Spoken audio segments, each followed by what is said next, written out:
안녕하세요. 2022년 찾아가는 과학교실의 정보보호 분야 수업을 맡게 된 목포대학교 정보보호학과의 김미선입니다. 이번에 저희 찾아가는 과학교실에서는 정보보호학과에서 네트워크 보안 랩실에서 같이 공부하고 있는 해킹에 관련된 분야에 대해서 공부를 해보도록 하겠습니다.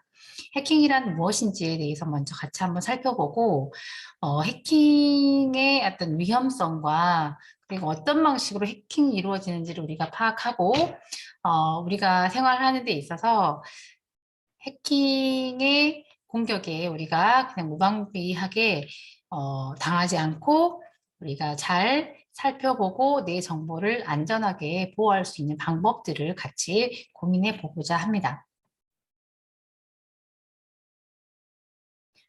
오늘 지금 제가 강의할 내용은 이론 부분과 실습 부분으로 나누어서 강의를 할 건데요. 일단 제가 처음에는 해킹이 무엇인지, 그리고 정보 보호라고 하는 게 무엇인지, 그리고 보호할 수 있는 방법이 무엇인지에 대한 간략하게 설명을 하고, 어, 실습을 통해서 네트워크 취약성이 어떤 식으로 취약성을 갖고 있어서 어떤 공격을 받을 수 있는가, 어떤 해킹이 이루어질 수 있는가에 대해서 같이 실습을 해보도록 하겠습니다. 첫 번째, 해킹이란 무엇인가? 우리가 여러분들 해킹이라고 하는 용어는 굉장히 많이 들어본 용어 중에 하나일 것 같습니다. 근데 보통 우리가 해킹이라고 생각을 하게 되면 굉장히 부정적인 의미로 많이 사용을 하게 되죠. 그렇지만 일반적으로 해킹이라는 용어는 부정적인 의미보다는 초기에 해킹이라는 용어가 나왔을 때는 어, 컴퓨터에서 원래 컴퓨터가 그 일반적으로 사용되어지는 그런 기능 외에도 어, 컴퓨터를 할 수 있는 어떤 새로운 분야들에 대한 어떤 공부를 심도 있게 하면서 기존에 허락된 범위보다 좀 더 넓은 범위의 어떤 기능들을 이용해 보고자 하는 사람들의 노력이 어떻게 보면 해킹으로 나타났었는데요. 그래서 현재도 우리가 해커들을 나쁜 의미 해커라기보다는 해커도 크게 우리가 화이트 해커와 어, 블랙 해커로 나눠요. 그래서 블랙 해커라고 하는 경우는 악의적인 의도를 갖고 실질적으로 본인의 어떤 그 이익을 위해서 다른 사람의 어떤 컴퓨터나 어떤 정보들을 빼내서 자기의 이익에 도모하는 경우들이 이제 블랙 해커라고 보실 수가 있고요. 화이트 해커의 경우에는 공공의 목적을 위해서 자신의 알고 있는 어떤 지식을 이용해서 활용하는 사례가 화이트 해커의 사례라고 볼 수 있어요. 그럼 우리가 이제 해킹이란 무엇인지를 같이 한번 먼저 보도록 하겠습니다.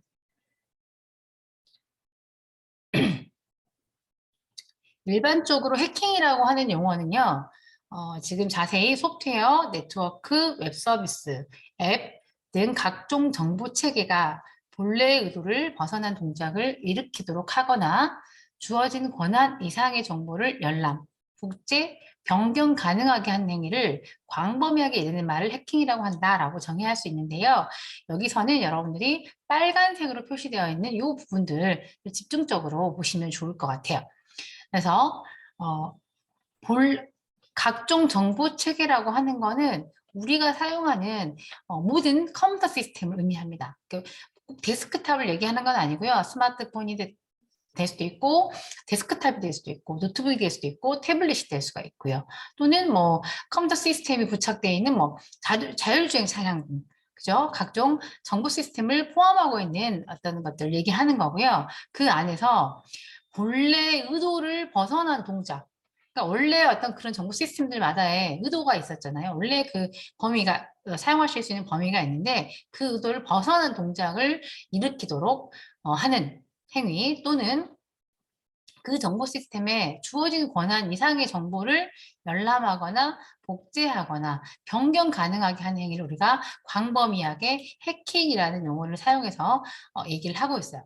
그래서 해킹은 다시 한번 정리를 하자면 본래 의도를 벗어나서 동작을 하게 한다거나 주어진 권한 이상의 정보를 사용하게 하는 것들을 해킹이라고 얘기를 할 수가 있고요. 이런 해킹과 함께 또 우리가 침해 사고라는 용어를 쓰기도 하죠. 정보 시스템에 대한 침해 사고.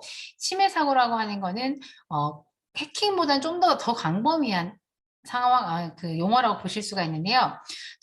정보통신망 촉진법에 따르면 침해 사고를 해킹, 컴퓨터 바이러스, 논리폭탄, 메일폭탄, 서비스 거부 또는 고출력 전자기파 등의 방법으로 정보통신망 또는 이와 관련된 정보 시스템을 공격한 행위를 하여 발생하는 사태를 침해 사고라고 얘기를 합니다.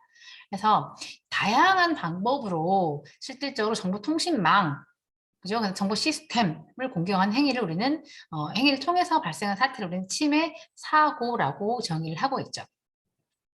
그래서 오늘 우리가 다뤄볼 거는 저희는 이제 해킹이라고 하는 것에 집중을 해가지고 주어진 권한 이상의 정보를 가능하게 한 행위를 해킹으로 저희가 얘기를 하고요. 이거를 그러면 이렇게 하지 못하게 하기 위해서 어떤 방법을 쓸 수 있을까라고 하는 부분에 대해서 같이 공부해 보도록 하겠습니다. 그래서 우리가 처음에 제가 이제 해킹 맛보기라고 하는 게 있는데요. 여기서는 파밍하고 홈페이지 위변조에 대한 내용을 간단하게만 여러분들에게 소개만 할게요. 이제 이 부분은 뒤쪽에서 저희가 실습에서 다시 다룰 거기 때문에 그때 말씀을 드릴 건데요. 홈페이지 위변조라고 하는 거는 원래 그 페이지, 우리가 원하는 사이트에 나타나는 페이지가 아닌 다른 페이지로 내가 바꿔버리는 거죠. 그리고 파밍이라고 하는 거는 정상적인 어떤 그 주소, URL을 치더라도 그 원래 페이지가 아니라 내가 만든 가짜 사이트로 접속이 돼서 그 페이지가 나오게 하는 게 파밍이에요. 그래서 오늘 저희가 그 네트워크의 취약점을 통해서 이런 파밍과 홈페이지 위변조 공격을 한번 시도하는 것들을 제가 간단하게 여러분과 함께 실습은 해보도록 하고요. 일단 제가 여기서 한번 보여드리고 싶은 건 어떤 것들이냐면 지금 화면에 보시면 네이버를 통해서 제가 로또를 검색한 화면이 보일 수가 있어요. 그죠? 이 화면에서 원래 로또 당첨 번호가 이렇게 되었었는데 제가 이 웹페이지를 간단하게 번호를 바꿔버릴 수가 있는 거죠. 이거는 이제 뭘 통해서 하실 수가 있냐면 원래 웹페이지가 갖고 있는 특징을 가지고 바꾸실 수가 있어요. 그래서 웹페이지라고 하는 거는 HTML이라고 하는 언어를 통해서 작성이 되어져 있는데 지금 이 화면에서 보이시는 이 특정한 부분들 이 부분을 나는 수정하고 싶다라고 하면 찾아서 여기 부분에서 수정하실 수가 있거든요. 제가 이거를 잠깐 보여드리면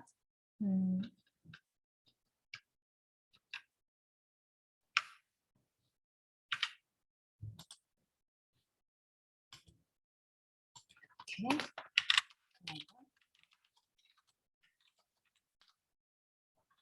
이렇게 하면 로또 당첨번호 화면에 보이고 있으시잖아요. 이 페이지를 제가 이렇게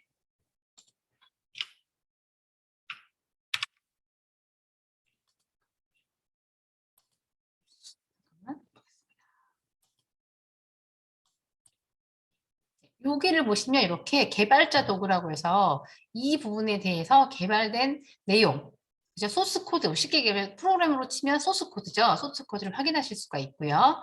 그 중에서 제가 이 특정한 부분을 고치고 싶다라고 하면 찾아서 이 부분을 수정할 수가 있는 거죠.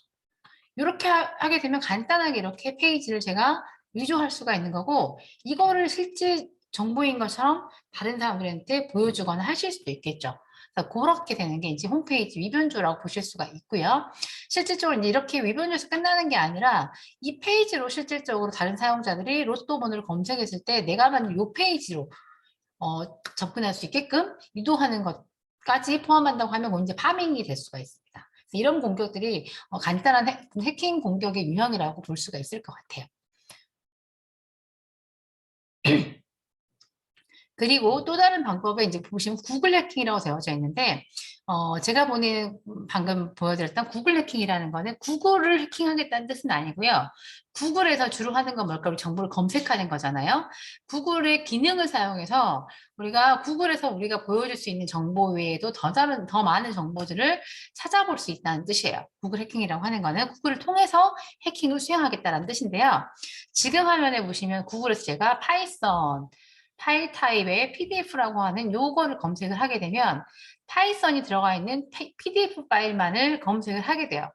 그러면 여기 검색되어져 있는 것들은 공개 가능한 정보들이 쭉 검색되어져 있을 텐데, 우리가 이 사이트를 찾아가서 봤을 때, 원래 허가되어 있는 정보 외에도 내가 어떤 경로에 이런 파일이 있다라고 하는 걸 유출할 수 있다라고 한다면, 원래 그쪽에서 그 소유자가 허가하고 싶지 않았던 정보까지도 저희가 찾아 들어갈 수 있는 방법이에요. 그걸 우리는 구글 해킹이라고도 얘기를 합니다. 그래서 간단하게 이렇게 우리가 원래 그 프로그램 또는 그 시스템이 제공하는 기능을 이용하게 되면 이렇게 간단하게도 해킹을 수행해 버릴 수 있다라고 하는 게 있죠. 그렇기 때문에 굉장히 실질적으로 우리 시스템들은 굉장히 많은 어떤 취약점을 가지고 있고 어떤 공격에 많이 노출되고 있다라고 볼 수 있을 것 같아요. 그래서 우리가 그러면 이제 자주 사용되어지는 해킹 유형에 대해서 간단하게 좀 살펴볼게요. 해킹 유형 중에 보시면 첫 번째는 패스워드 크랙이라고 하는 걸 쓰실 수가 있는데, 패스워드 크랙이라고 하는 거는 패스워드 찾아내는 거예요. 가장 많이 사용하실 수 있는 방법이 뭐냐면, 우리가 일반적으로 사용하는 패스워드 크래킹 방법에는 사전 공격이라는 게 있고 무작위 대입이라고 하는 게 있어요. 사전 공격이라고 하는 건 뭐냐면 사전에 나오는 단어들 같은 것들을 무작위로 다 이제 전부 다 저장해 놓고 무작위로 패스워드에 다 대입을 해보는 거예요. 자주 쓸 것 같은 것들을 그렇게 하는 걸 우리는 사전 공격이라고 얘기를 하고요. 무작위 대입 공격 같은 경우에는 특정한 암호를 풀기 위해서 모든 값을 다 대입해보는 거예요. 뭐 AAA, 뭐 1111, BBB 이런 식으로 계속 무작위로 계속 해보는 거죠. 그러면 언젠가는 맞아 떨어질 수가 있겠잖아요. 그렇게 하는 방법들이 보통 주로 패스워드 크래킹에 사용되어지는 방법들입니다. 그렇기 때문에 여러분들이 패스워드를 만드실 때는 이렇게 뭐 사전에 나오는 단어 같은 경우나 아니면 무작위 대입 공격으로 금방 찾을 수 있는 뭐 1111, AAA 이런 식의 비밀번호 사용하지 않는 게 좋습니다. 그 다음 보실 수 있는 게 분산 서비스 거부 공격이라고 얘기를 하는 건데요. 이거는 뭐냐면 그 공격자가 악성 코드에 감염된 다수의 PC, PC를 그러니까 어떻게 보면 쉽게 얘기하면 저의 좀비로 만들어 버리는 거죠. 그래가지고 그쪽이 명령을 내리면 그 PC들이 제가 원하는 형태의 어떤 공격들을 실행하는 거예요. 그래서 그 다수의 PC를 제가 시켜가지고 해당되는 어떤 대상이 되는 요 타겟이 되는 요 시스템에 데이터를 한 번에 동시에 보내라라고 한다면 실질적으로 정상적인 서비스가 방해되는 거죠. 왜냐하면 그 시스템이 자기가 할 수 있는 한계를 벗어나기 때문에 과부하가 걸려서 다운로드 되거나 서비스를 수행할 수 없는 상태가 되어집니다. 이런 유형이 분산 서비스 거부 공격이고요. 이런 공격들은 지금 최근에도 굉장히 많이 일어나고 있는 공격 중에 하나라고 볼 수 있습니다. 그 다음에 이제 보시면 아까 말씀드렸던 홈페이지 변조라고 하는 게 있죠. 그래서 홈페이지 화면을 변조시켜서 다른 이미지에 그러니까 보이도록 하는 유형이라고 보실 수가 있고요. 일반적으로 뭐 특정 기업이나 조직의 이미지, 신뢰성 등을 실추하려는 목적으로 사용하기도 하고요. 본인이 의지하는 어떤 화면을 보이게 할 때 사용되어지기도 합니다. 그리고 어떤 다른 공격에 사용되기 위해서 홈페이지를 변조하는 경우들도 있습니다. 그 다음 보시면 이제 피싱이라고 하는 걸 볼게요. 피싱. 우리가 사실 피싱이라고 하는 거는 우리 여러분들 많이 아시는 보이스 피싱이나 메신저 피싱, 스미싱 같은 것들이 전부 다 피싱 유형들이라고 보실 수가 있어요. 그래서 피싱이라고 하는 거는 개인정보를 어딘가에서 낚아온다는 얘기입니다. 그래서 불특정 다수에게 메일이나 게시글 등을 통해서 위장된 홈페이지 정보를 입력하도록 유도해서 개인정보나 금융정보들을 빼내는 기법이죠. 그래서 최근에도 보이스피싱은 굉장히 많이 발전하고 있어요. 다양하게. 그렇기 때문에 실질적으로 항상 여러분들이 뭔가 중요한 정보를 누군가 나한테 요구한다라고 하면은 정확한 확인 절차가 필요해요. 확인 절차를 통해서 여러분들이 데이터를 전송하거나 돈을 송금하거나 이런 것들을 하셔야 된다는 얘기죠. 그래서 이 부분들은 굉장히 우리가 쉽게 노출될 수 있는 공격들 중에 하나라고 볼 수가 있을 것 같습니다. 그래서 이런 어떤 공격들이 이제 더 많은 공격들이 있지만 제가 지금 말씀드린 공격들은 우리가 일상생활에서도 우리가 지금 어떤 그 생활 하시다가도 쉽게 당할 수 있는 어떤 공격들에 대해서만 지금 제가 간단하게 말씀을 드렸고요. 그러면 이런 해킹으로부터 우리는 정보를 보호해야 하는데 정보를 보호한다는 건 결국은 어떤 걸 의미하는 걸까라고 하는 걸 같이 살펴보도록 할게요.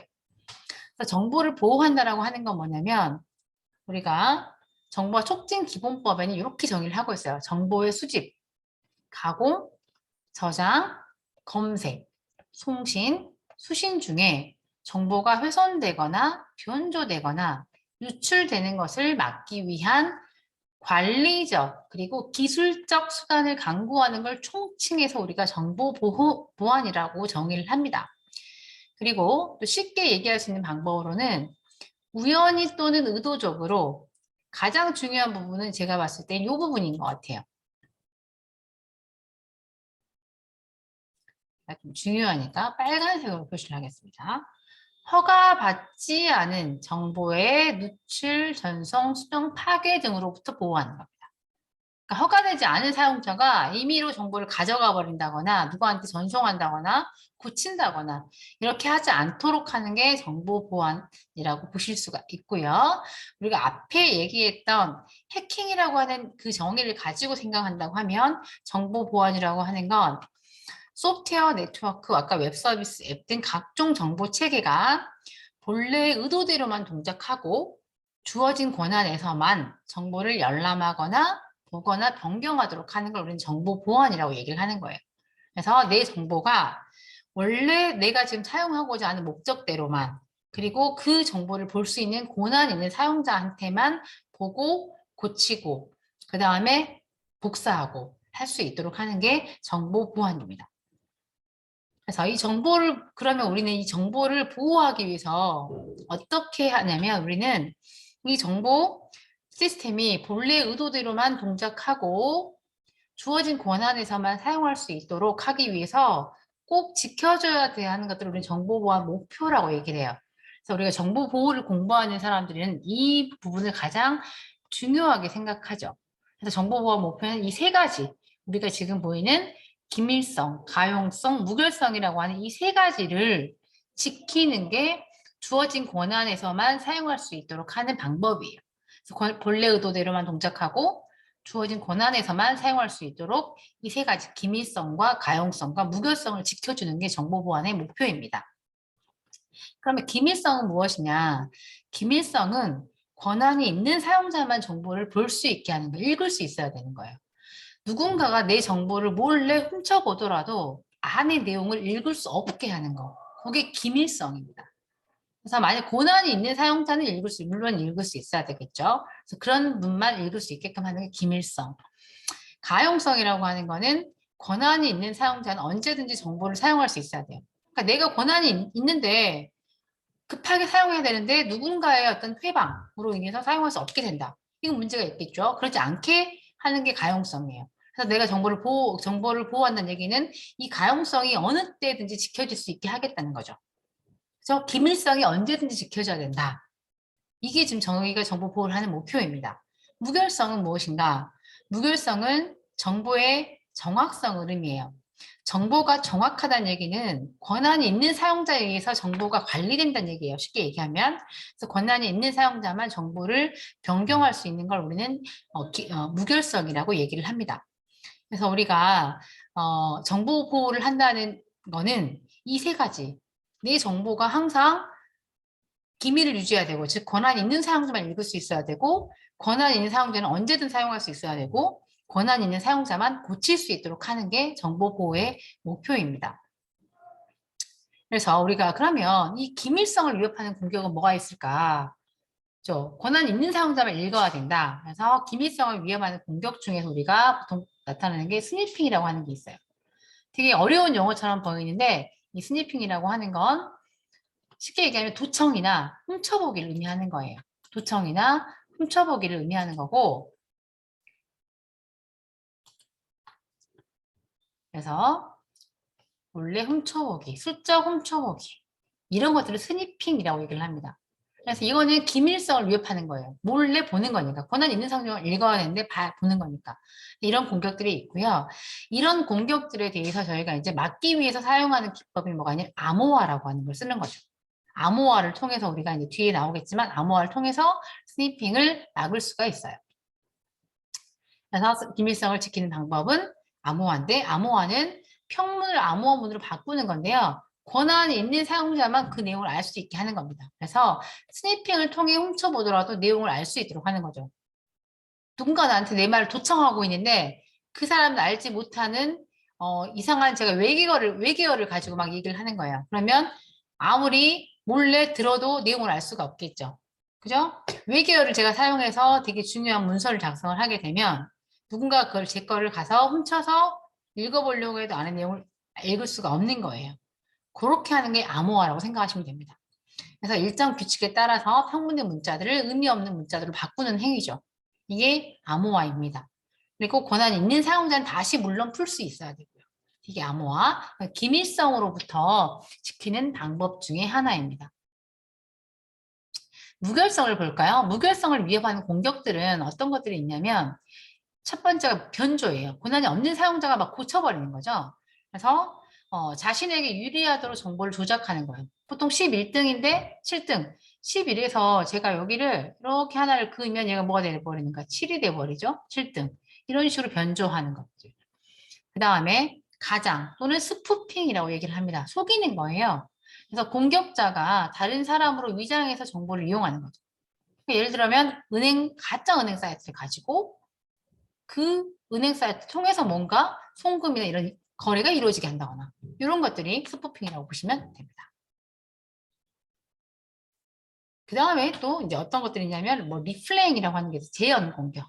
이거는 원래 정당한 사용자가 보낸 메시지를 복사해 가지고요. 그거를 다시 마치 내가 원래 허가된 메시지처럼 사용하는 거예요. 부인이라고 얘기를 하는 거는 뭐냐면 부인은 정보를 보냈거나 받은 후에 그 사실을 부인하는 거예요. 안 했다고 하는 거죠. 보냈으면서 안 보냈다. 받았으면서 안 받았다. 이걸 우리는 부인이라고 얘기를 합니다. 이런 것들이 무결성을 위협하는 공격이 되는 거고요. 이 무결성으로부터 지키는 방법은 뭐가 있냐면 실질적으로 데이터가 변조되지 않았는지를 확인하는 거예요. 그래서 그러기 위해서 우리는 뭘 사용하냐면 우리가 해시라고 하는 걸 사용을 합니다. 해시라고 하는 거는 임의의 길이의 데이터를 입력을 받아서 고정된 짧은 길이의 데이터를 출력하도록 하는 함수예요. 굉장히 긴 데이터를 입력하더라도 짧은 길이의 데이터를 출력하게 되고요.